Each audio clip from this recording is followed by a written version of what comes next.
I see people looking at their clocks. They're like, it's 9:02, John. Come on. So we're gonna get started. I won't call anybody out, Kevin. But it's not Harvey this time. It's Kevin. All right. How's everybody today? Wonderful. Well, How's our? I seen the text go out about Ola and Elbert yesterday. Any updates on them two? Did he pass last night? This morning about 6 o'clock. Okay. Well, I think it was This morning at 6 o'clock. 6 o'clock. Yeah. All right. Well, y'all obviously there'll be a lot of coordination and stuff for his funeral and all that stuff. But y'all just continue to be there for her. And She's in the hospital, ain't she, George? no, She got home? Okay. y'all just be praying for him and do what you can to support him. Her. What's that? I said she's been staying there with him. Okay. Go ahead, Tom. I have a guest with me this morning, Don Douglas. If you didn't meet him, he lives at the home where I do. And everybody's been so nice to Don. He's the owner of Donald Douglas Aircraft Company. I wish. Actually, I'm raised in the same town he was, Jacksonville, Florida. But he never made a mistake and put money in my. You said Don, right? Don Douglas. Yes. Welcome, Don. Glad to have you here. Thank you. Yeah, how's Mark? Well, he came this, oh, go ahead, George, you were with him, no. You do it. He's bad. He can hardly stand up. Really? We sent him home. He's had a rough 3 weeks. He's gonna try walking around more in the house, see if he can get his stamina. Yeah. Maybe he just needs to get up and walk around a little bit at a time, get farther and farther every day. Sometimes that's real rough on your respiratory system. Yeah, it is.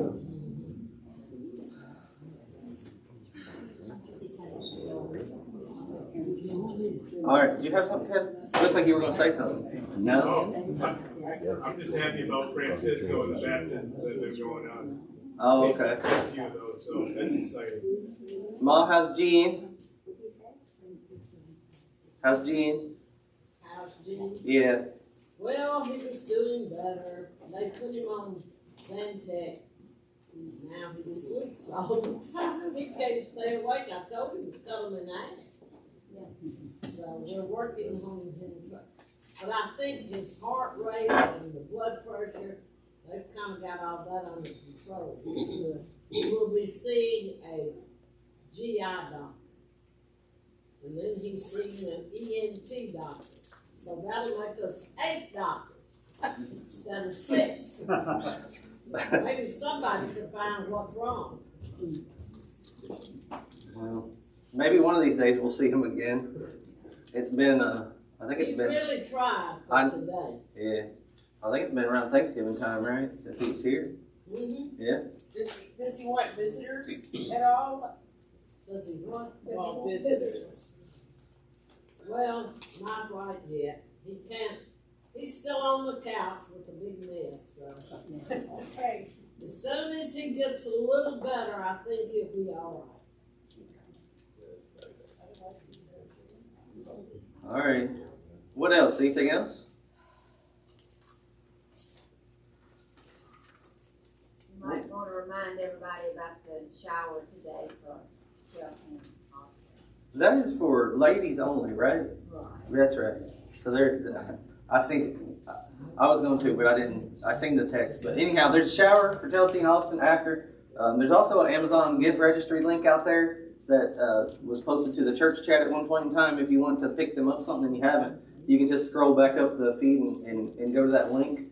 But yeah, directly after the service today, there's going to be a shower for Chelsea and Austin. That's really sweet of you guys too. Or y'all. You don't have to correct your language to match the southern audience that you're sitting in. I understand. Make sure you say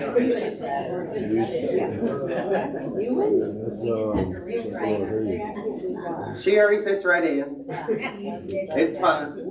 Teresa, we have the internet, we know what you guys are. Yeah, we do. You know, before the internet, it was always y'all.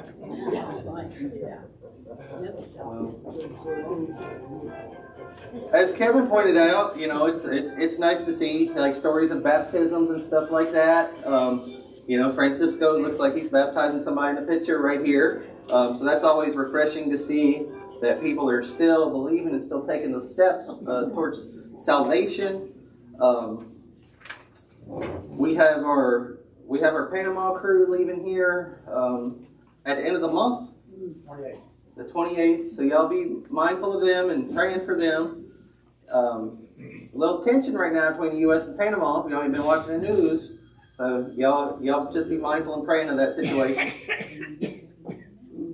Anything else?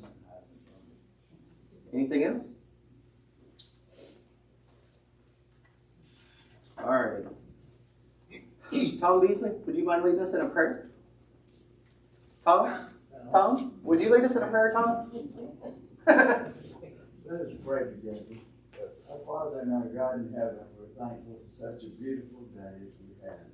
We're thankful for the health that we all enjoy and for the improvement in health that some enjoy. We're thankful that we have you to call upon, that you hear our every word and that you listen to us, and that we can consider ourselves your children. We're so thankful for that. We ask, Father, that you be with us throughout the class. Be with those who are learning, those who are practicing. Help us to be better children than we've been in the past. We appreciate all that you do for us, for our country, for the world in general. In Jesus' name, amen. Amen. Thank you, Tom. All right. Well, I gave y'all some homework to do last week with a worksheet, so hopefully some people completed that worksheet. What if we lost the sheet, just wrote all the info down? That's fine. That's perfectly fine. So today's going to be a little different. Don't worry, we're not going to break into groups or anything. But I just want to take the day to kind of hit pause for today, and we're going to talk about the. I told everybody to read the read about the plagues, but we were going to read those all word for word in class, and then complete that worksheet that had some questions on it. So today I really want to talk about that, and I want to give y'all an opportunity to provide input on things about Moses that we might not have talked about, or things that you want to add to the discussion, because next week we're going to get into the last plague and the Passover, and then this whole scene of Moses is going to change a lot. So while we're still kind of sitting here, and you know, we obviously went through his birth and the burning bush account and his initial encounter with Pharaoh. We're just going to pause and just do some discussion and give you all an opportunity to provide some input and things that you might know that we haven't discussed so far, because everybody's got cool little facts and details and stuff that we don't discuss sometimes. So that's what we're going to do today. First, once again, I gave everybody a worksheet last week to do. It was called the 10 Plagues of Egypt. And it had some, it has a reference to each of the plagues, so you can go to them and read about them, and then it just had a couple things to fill out. So that was the first one. So I just kind of want to run through those. Do you have another one? I do. I left some extra ones up here last week. Hey, it's all right.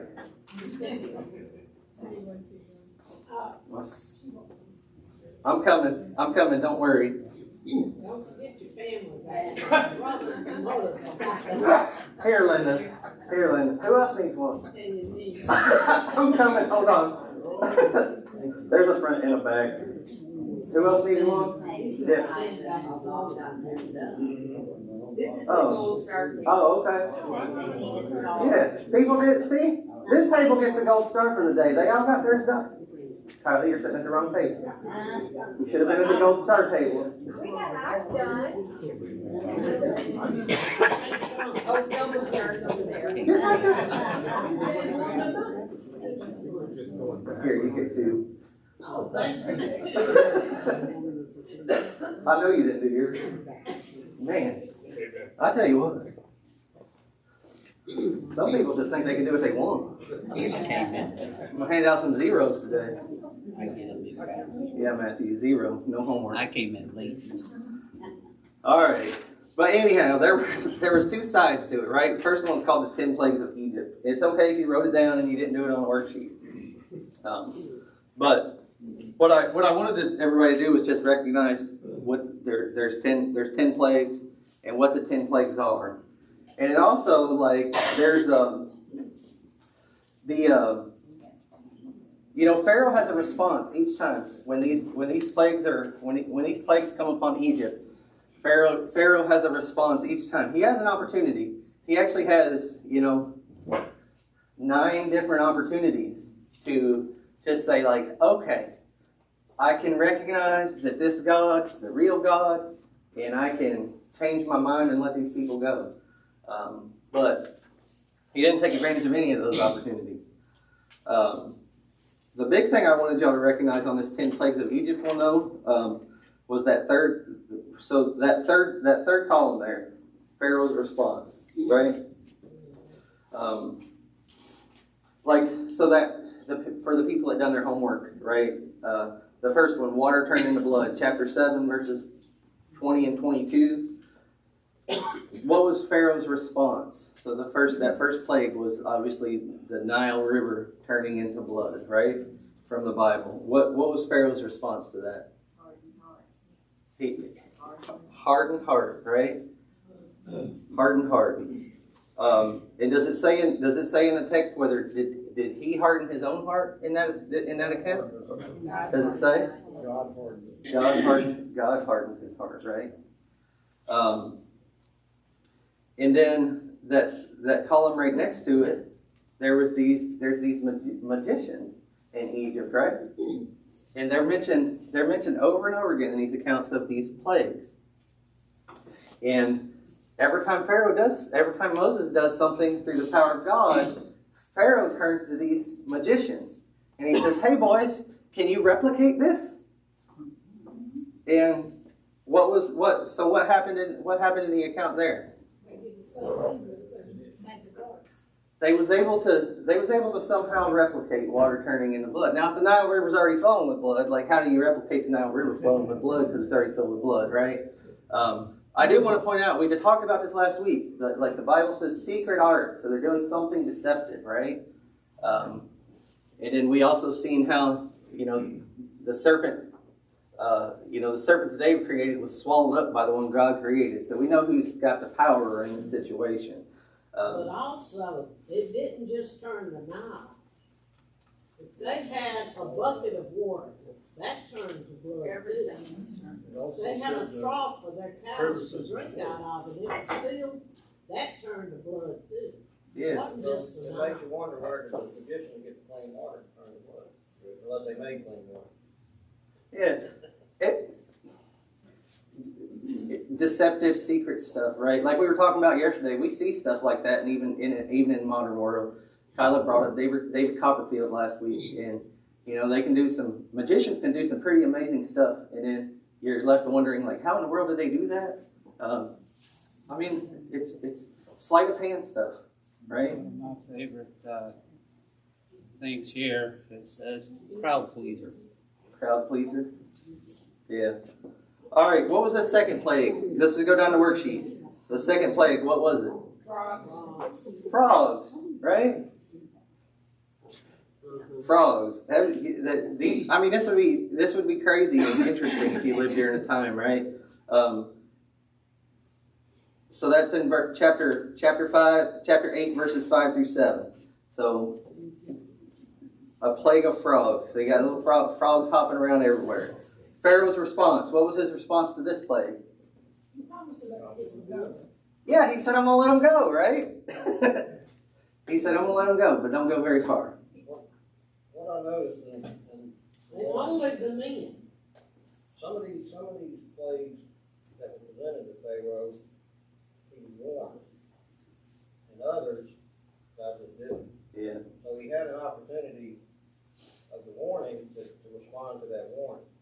And I took some of those responses that, he turned his heart against that warning.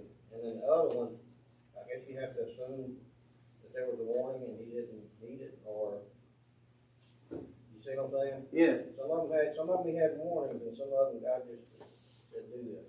Yeah. What about the magicians in that one? They did the same thing. Somehow they made some frogs pop up. So, if you're Pharaoh, right?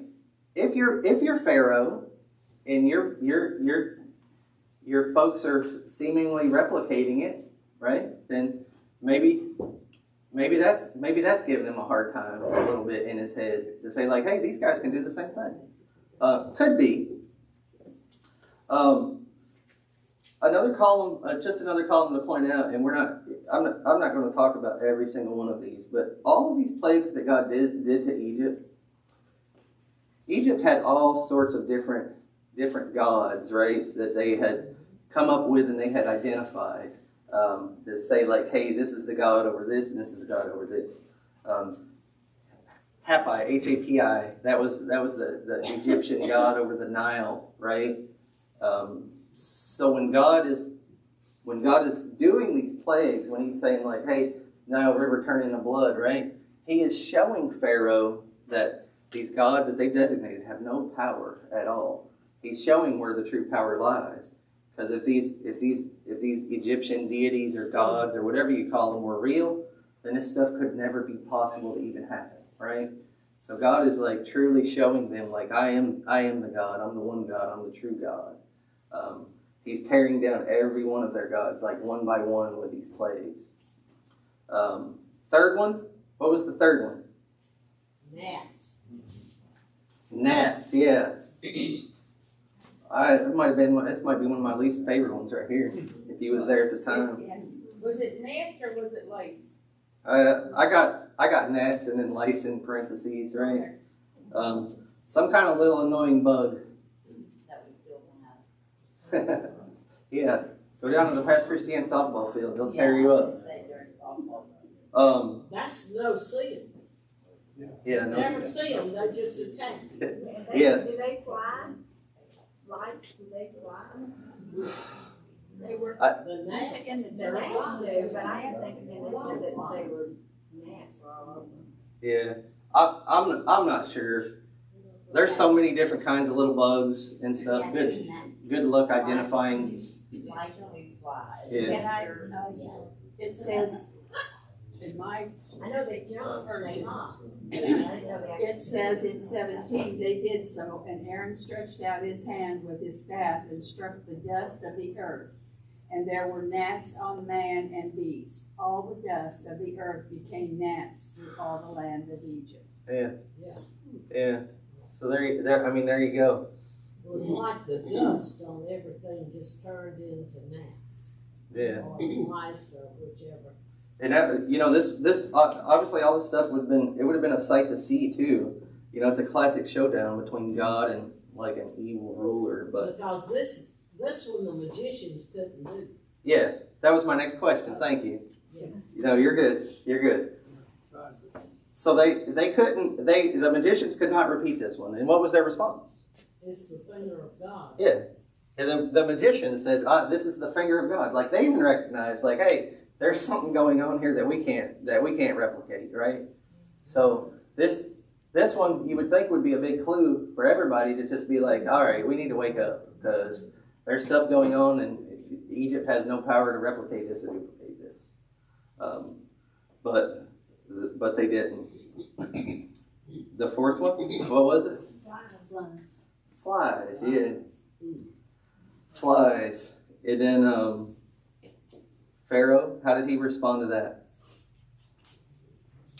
go, but they gotta stay close. Won't go far. Yeah. So he agreed to set them free again, right? In that text. So once again, remember Pharaoh.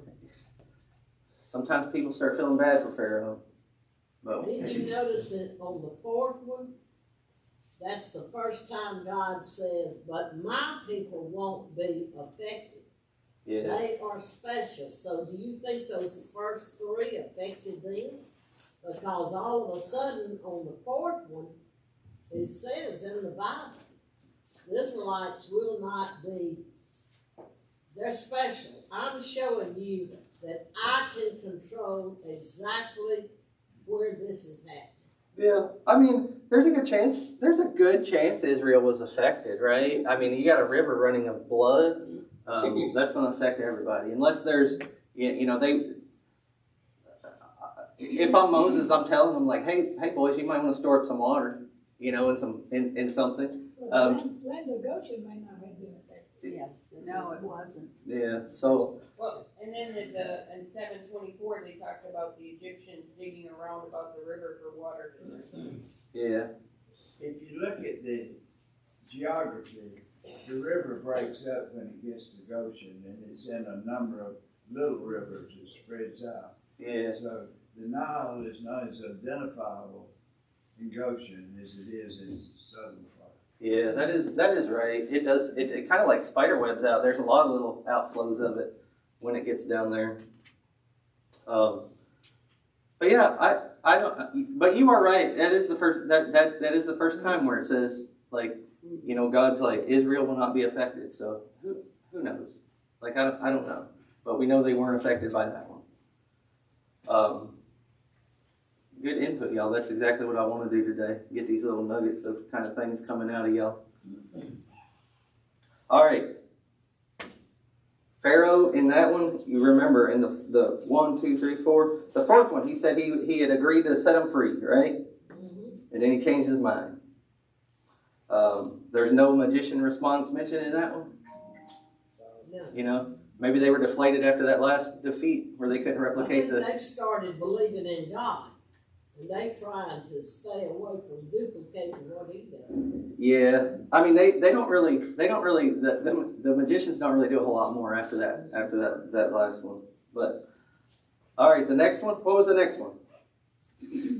After Livestock in the field. yeah, death of livestock, right? Yeah. Pretty important. I mean, all these livestock and all these animals dying, you ain't gonna be eating that much, right? So all this stuff, you know, once again, God's showing them that their God has no power over him. The Egyptian deities have no power over him. He's showing them, like, I am all powerful to do all this stuff. Here, you're going to start taking away some of their like ability to survive, you know, and eat and stuff like that. Death of livestock. That's in chapter 9, verses 6 and 7. Pharaoh's response. No, you can't leave. Hardened heart, right? Heart. And he saw that none of the Israelites stopped by. Yeah. Yep. All right, let's keep moving down through here. Next one, what was it? Boils. Right? Chapter 9, 10 and 12, right? Well, now on that one, it did say the magicians could not do it. They got balls too. Yeah. They got the boys and they got out of that. Yeah. And if they could have done it, they certainly wouldn't have had the balls. Yeah, no, that's right. And that's, you know, the things we're identifying on the worksheet, though, if you're living there, this stuff's going to become very evident to you, right? So now these magicians who were able to, they were able to replicate everything, right? They were able to do it. They were able to say, like, hey, we turn this into blood, or we're tricking people to believe it. But now they're saying, like, oh, this is the finger of God. Now they're getting sick themselves. Like, they have no power over this stuff. But it looks like they stopped having power when they couldn't do the gnats. Yeah.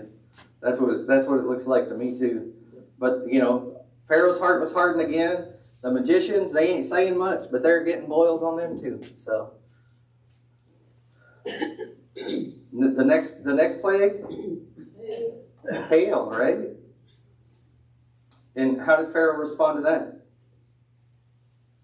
This is kind of unusual, but he said he sinned. He wanted Moses to pray for him. He said, he told him, said, you pray to your God for me. And then his heart hardened and he said no. Yeah. Agreed. I mean, he agreed, obviously, again. So this is like the third instance, right, where Pharaoh's like, oh, I'll let him go. I'll let him go. How does he know he sinned, though? How does he know that word, what I'm saying? I mean, maybe he understood that he went against God, but how did he know it was a sin? I don't know, Glenn. Was the old beating down on him? It's I mean, when you start to realize who God is and realize you're in opposition against Him, maybe it's something as simple as that, right? I'm sure at this point Pharaoh knows he's not in control at all, and that he should just let them go, right? But Pharaoh obviously is not going to do that. But he said he was going to, but he lied. Yeah. So he's lying about it. Next plague. But you know one thing on the go ahead. hailstone, the Egyptians on that one had a chance to get out of it. Because some of them took their slaves and their animals and got under shelter. And Moses told them. And it said the Egyptians who had started believing that this was a mighty power, they saved themselves, their animals, and their slaves. Yeah. So I mean, it's just like any other time, y'all. Like, people definitely have the opportunity to change their mind, to turn around and say, like, hey, I recognize that. We read about it with the midwives early on, right? They recognized that there was a God, and they wanted to do right by Him. People have always had the opportunity to change, and the Egyptians are no different. They can change if they want to. It should start becoming evident. If I'm an Egyptian, I'm going to Goshen, y'all.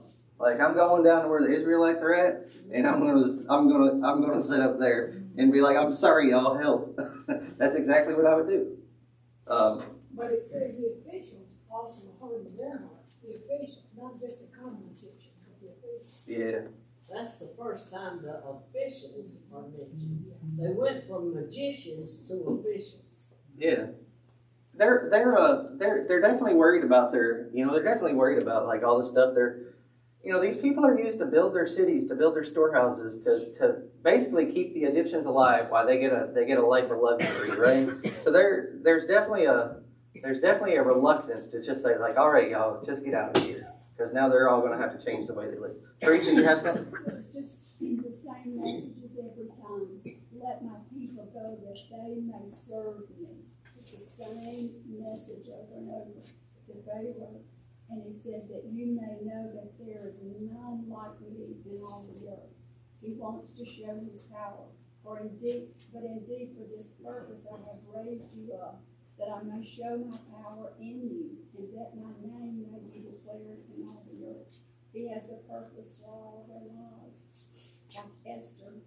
Yep. I mean, he uses people, Rahab, and he uses us if we're willing to submit to that. Yeah. And this whole scene that's unfolding, right? I mean, we read it a week or two ago, but the New Testament does tell us, like, why was God used Pharaoh, like, here for a particular reason, right? And it was to show who he is, to show his power, that his name might be glorified, and people will recognize that he is the God, like the one true God.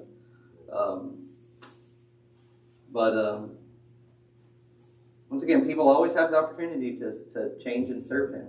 Like, even these officials that now are hardening their heart, them too, they can recognize everybody still has free choice. What was the plague after the hail? Locusts, right? We've kind of seen we see locusts, right? We see stuff like that. broods of like locusts and stuff every so many years, this would have been something like we've never seen. I'm sure, right? Years ago, when I was a teenager, we had a lot of locust farms in Arkansas. I mean, they were everywhere. You couldn't walk without stepping on the locusts. They have, what do they call it, those They do it every 10 Yeah, years. and they That is a locust. float it everywhere. I don't know. I used to use them for fishing bait, but I guess you couldn't go fishing because the Nile's got blood in it, right? So Glenn wouldn't have had a good day. Anyhow, but once again, so this locust plague, right? And Pharaoh's still doing the same kind of thing, right? What Pharaoh's response on the worksheet? What was it? He let him go with conditions again. Yeah. Do we remember what the conditions were? Only the men, I think, was it? Only the men. They couldn't take their livestock. They couldn't take their livestock. You'd have to go back and look at the text. Was it only the men? I can't remember if it was that one or not. Only the men. There you go. And then Pharaoh ordered him. Never mind, I'm getting too far ahead. Getting too far? Yeah. All right. So he's saying, all right, I'll let him go. Here's your conditions, right? Does he let him go? No. No. So it's just a repeating thing over and over and over and over He again. got A lot of times that, when you say if he let him go, it wasn't, they could have went just the men, but that wasn't the condition that God set. So Moses chose not to go because he wasn't letting everybody go. Yeah. Well, I mean, he wasn't really letting them go though. No. That's the thing. You let the men go. Like you say things like, "All right, men, you can go," because you know they're going to come back for their wife and kids, and that you're going to get them all back, right? So it's a way to say like, "All right, I'm gonna appease you, but I know y'all will be back." Unless you're just really rotten people, and you're going to run off and leave your wife and your kids and all those people. Bob, go ahead.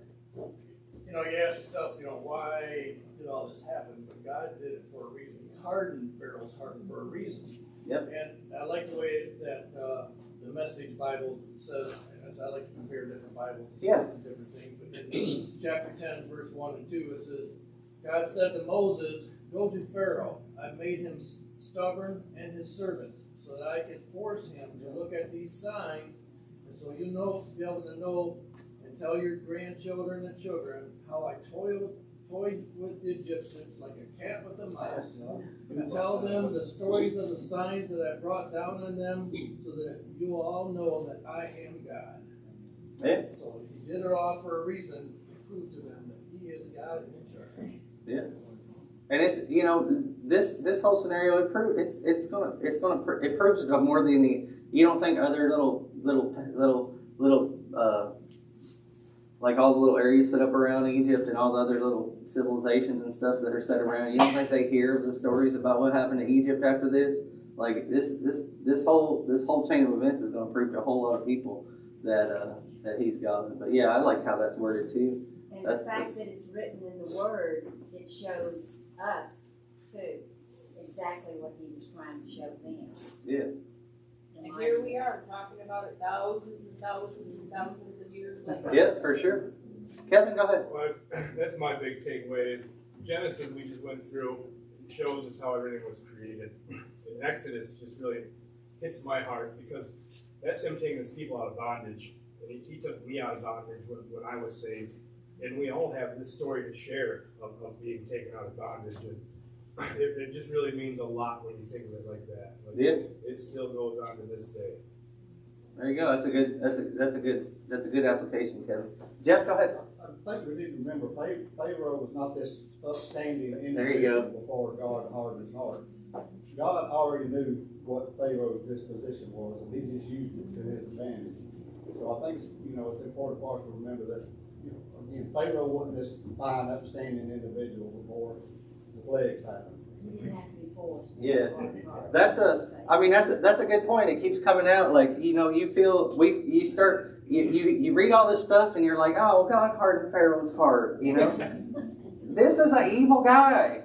He's an evil guy that enslaved a million or so people. Teresa, go ahead. Just in Romans 9, it goes back to that. And I don't have the energy right now to read all of it. It's a very good read. Romans 9:14 through 26, that God will have mercy on whom he wishes to have mercy, and he will harden those whom he will harden. Yeah. And it's that's a very interesting read. It goes along with this. And Yeah. it goes along to me with Hebrews 4:16. You approach the throne of grace and you ask for his mercy. Yeah. I mean, that's what it's saying here. He's going to have mercy on who he wants to have mercy and harden who he wants to harden. And that's sort of maybe a hard thing for us to swallow, but Yeah. the clay doesn't say to the potter. You know, now it seems like in this situation, right?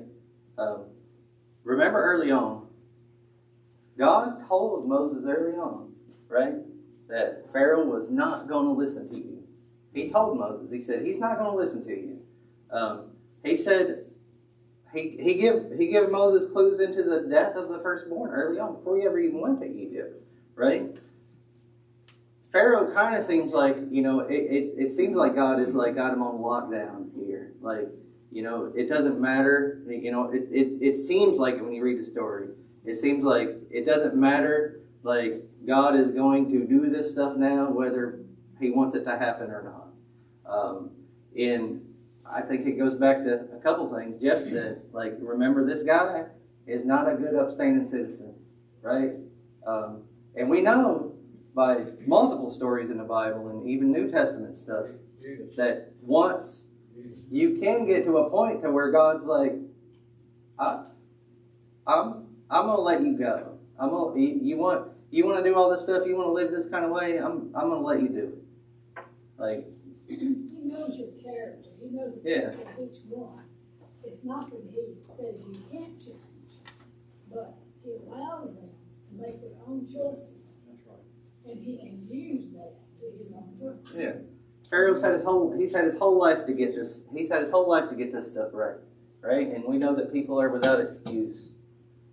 Tom, go ahead. We have to go back to God's promise to Abraham that he would make of them a great nation. Yep. But the people have been there.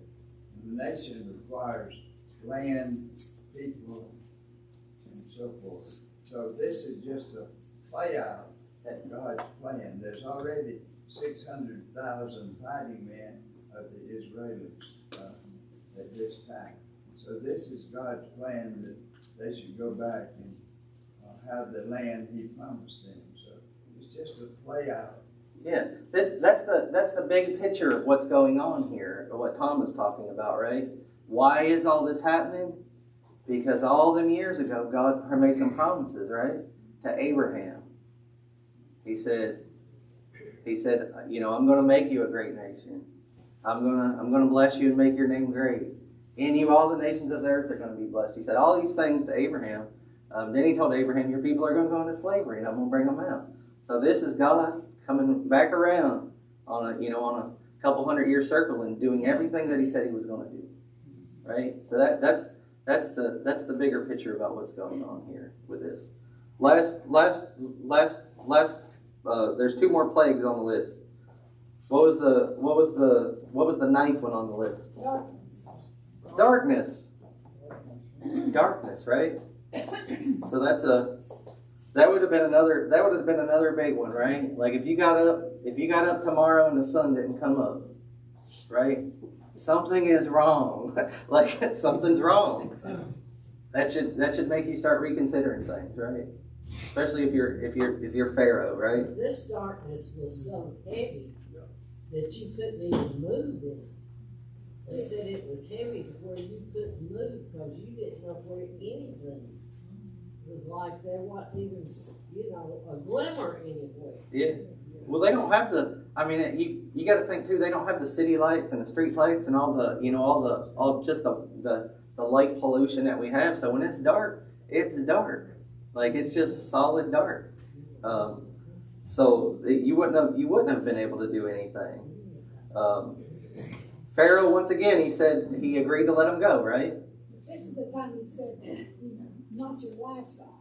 And Moses said, we have to have that first. Yeah. Yeah. Did he let him? Did he let him go? Was his heart hardened again, or even more? Oh, it was even harder. He told Moses, if you ever come back in front of me, I'm gonna kill you. Yeah, there you go. There you go. That's exactly what he said. In other words, don't bring any more of this stuff back in here on me. Yeah. So we're not having the we're not hearing from the magicians anymore. If you go back up one plague to the locust, we forgot about them. Like we forgot to talk about the magicians in that plague, but they actually kind of pled to let them go from bondage at that time. So we got Pharaoh, whose heart's just hardened. He hardened his heart. God's hardened his heart. We got these magicians. They could do some stuff, and then God showed them they couldn't. And he says it's the finger of God. And now even the magicians are like, hey, you should probably just let these people go, right? So you got some people that are changing their mindsets on this stuff.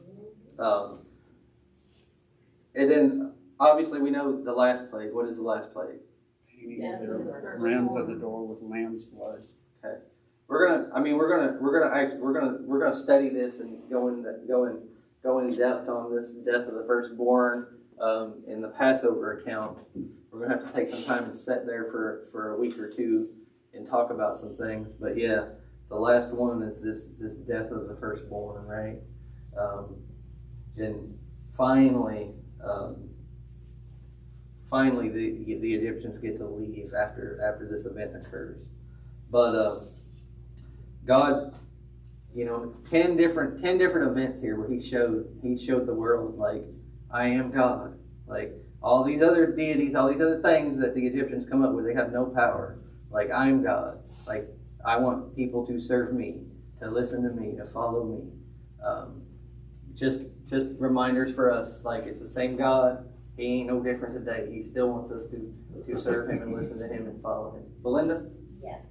He kept mentioning his promises, and he used his people to carry out his promises, and he still uses us today to carry and continue on fulfilling his promises. So,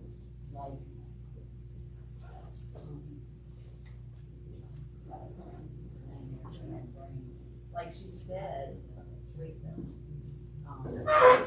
we have to be willing to be servants and to work for the Lord. He uses anyone. Yeah, for sure. He will use anyone who's willing to serve him. He will use people like Pharaoh. He's using Pharaoh here to bring about his purpose and bring about his plan, right? He's capable. Like, you gotta remember this, and somebody hit on it a while ago. It's hard for us to get our minds wrapped around this, but this is God, right? He can use whoever he wants to do whatever he wants. That's the reality of who he is. So Pharaoh, he's a tool to bring about God's purposes and plan here. Sometimes he uses people that are not willing. Yeah, Pharaoh, he ain't willing at all, and guess what? God's using him right now to show everybody who he is. Tom, you had one more thing.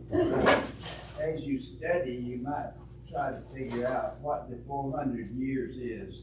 It doesn't add up to Egypt time, but it adds up from the promise to Abraham. So you might convince yourself, because it'll come up in these future studies. Yeah. Hey, y'all, for reading next week, right? I want y'all to read Exodus 11, the whole chapter, verses through chapter 12, verse 32. So write that down. You can just put 11 and 12 on your notes. Something, we're talking about we're going to be talking about Passover and all this event. I do want y'all to be thinking too, as we are studying the Passover account. The New Testament says Christ was our Passover, right? And that's a big connection that we need to be able to make in our Bible, in our understanding. We need to be able to connect the dots on those two things. The New Testament verse for that is 1 Corinthians 5:7, where it says that. But please read that, and so we can be prepared to talk about it and discuss it. Thank y'all.